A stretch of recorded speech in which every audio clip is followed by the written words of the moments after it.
Anh ngasi thamjagado waisi sugunugi praja moin thamjabani koi ngarang handa handaki tang 13 dagi horaga sugunu musung sugunugi adai de area da kuna cro terrorist koki singna chathare iba kogi attack da sugunu praja kham thengna ware ji ko maruina chathare bam pham singsi koi suna kan wa madagi haiba tare sugunu kendra gi chingdaba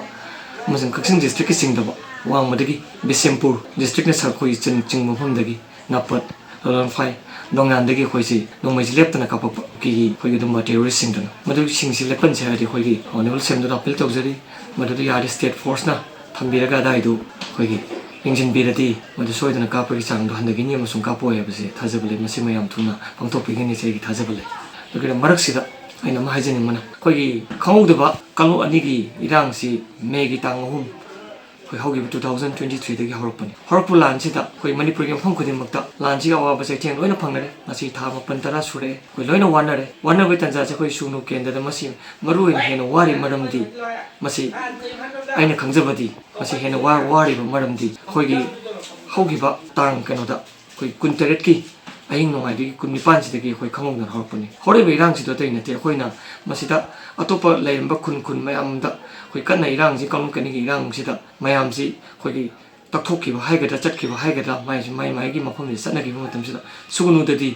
koi gi mayam si na irang si na he khorpa matam da karai ta ga khangde mayam si na ho matam si irang si da koi som da di irang si tongna be rang si da maram si da sugunu leiba jaga sai da leiba sing da di irang ni changchang ge tobu da koi gi peace committee na koi gi honorable ml na peace committee ma siama le re ma si peace committee na siama le ram na irang si da koi kashu toroi thajan na pi da na koi peace committee da am full thajai koi samuk tu peace committee siam na harau jai yam thaja da na le ra kan da di peace committee du sem na thaja da mong da tang kun tare ta tang hom dari hogre rang si tang hom dei na kun tare pu lei ba si da peace committee siam koi irang la roi na thaja ba gi koi prepare am da ho dari haibadi koi ml di am thajaru bani na peace committee siam na ka pa roi koki na kam ta roi thaja budi wang ge da na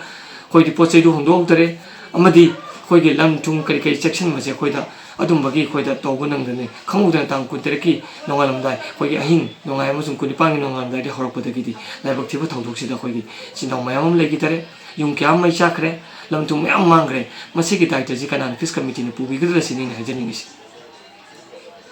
masi ai masi maram da haining da bani koi ranji tawri bani koi ranji gu jing matam si lebak ki chir batan ja si ranji gi matam ne te hujikti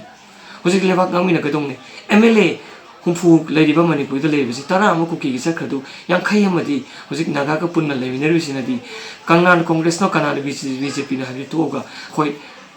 loina kok thoga lebak si gi phana mo khona gadong ni sigi matam si da hujik mana si tawi si tawdi habi gi matam na te hujik te koi di aduna hujik khoina wari se peace committee semamdana khoina hena thengnaramadi madude hena khoije wa basi phagani abi sai gi mata khande peace committee semu deidi hujik kape tang thamari deidu nana handle kapsale mathang lu kapakwe misi peace committee semamda ta ding si thakje na wajaro nai press ki media ma je thamjak